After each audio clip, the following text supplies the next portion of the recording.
Hey everybody, thanks for tuning in. I thought this I'd talk for a few minutes about natural gas vehicles. I thought it would be a fun topic. I live in Utah, so they have a lot of them here. I've always been interested in them. In fact, I bought an aftermarket kit for my small Nissan Frontier truck, but I never installed it. Um, I never did get a tank, and you might know, any of you that have did it, that the tanks can cost a lot of money, like triple or quadruple the price of a kit, of the CNG kit. And then, it's never really taken off across the country like a lot of people had hoped. And so I'm just going to share a few thoughts on that. And I thought, and one of the reasons is cost. Number one, the cost to build a CNG public fueling station is quite expensive. And then another cost is the cost of a CNG vehicle. And one of the big costs on that is the tank, or the CNG tank. But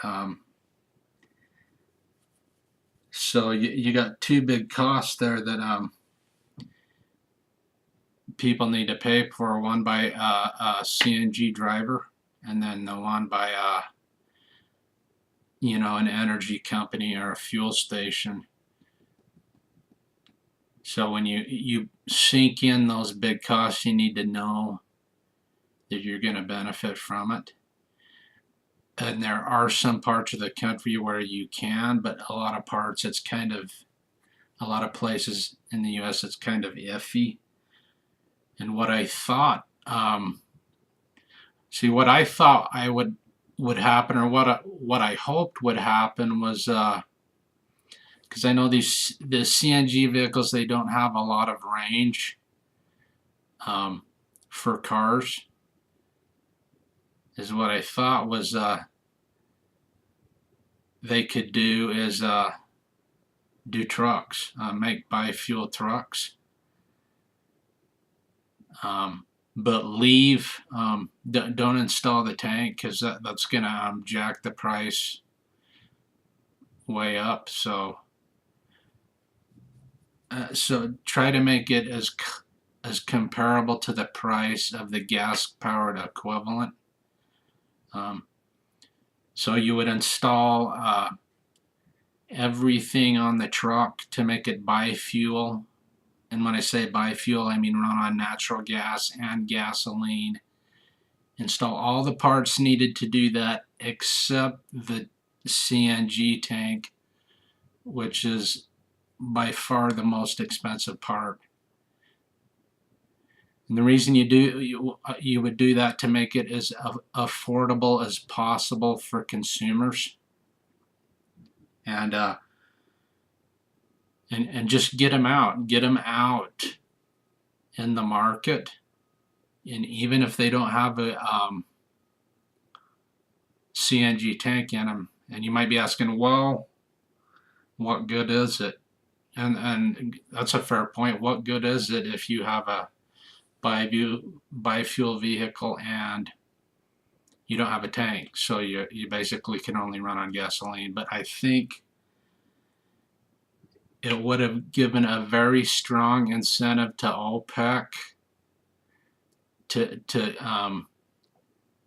keep oil prices reasonably low.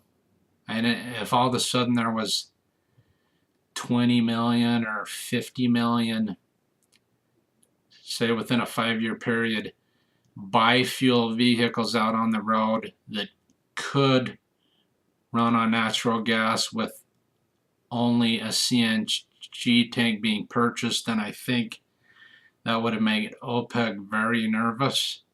And I think they might have actually said, hey, we need to keep oil prices reasonable enough that all these people with CNG biofuel vehicles don't go out and start buying tanks and running them. And they would probably run the numbers and say, okay, if 20 million vehicles started running on natural gas, how much less oil would there be for us to sell? Or what effect would this have on the global price of oil? So I think that would have been a great idea. The only question would be cost. Cost to have a biofuel vehicle without the CNG tank. And I think if you would have did that on a mass scale, then you could have did it pretty cheap.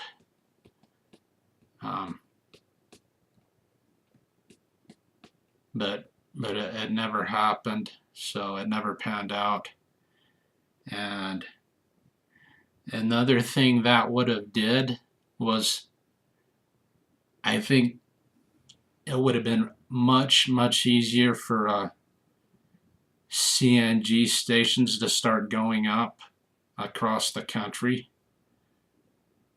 because if there's a lot of people that have a potential CNG vehicle within where you want to put that station, there's a much stronger incentive to build it. You don't have to wait. You don't have to build the station and then hope people go out and spend $20,000 on a CNG vehicle. All they need to do is, some of these people that live in your community need to just go buy a CNG tank and have it installed. And anyway, those were the thoughts I had on CNG.